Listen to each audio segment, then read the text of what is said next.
How to fix Grindr. Hello everyone, welcome back to app tutorial. In this video we will discuss how you can fix Grindr if you are having any issue. So let's start. The first thing that you can do is try switching between your internet providers. So if you are connected to a Wi-Fi, try switching it to mobile data, and vice versa if you are connected to data. The second method that you can do is go to the settings of a device. After that, scroll below and then go to apps. Inside apps, locate the Grindr app. Then after, tap on Grindr. As you tap on it, you will find this force stop option on the bottom right. Tap on it.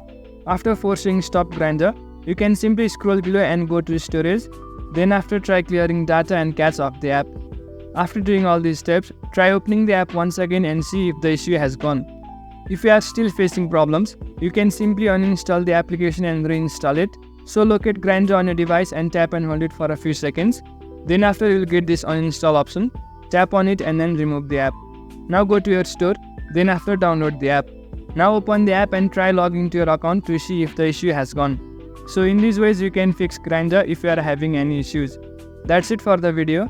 Make sure to subscribe to the channel for further similar videos and drop a like if you found this helpful.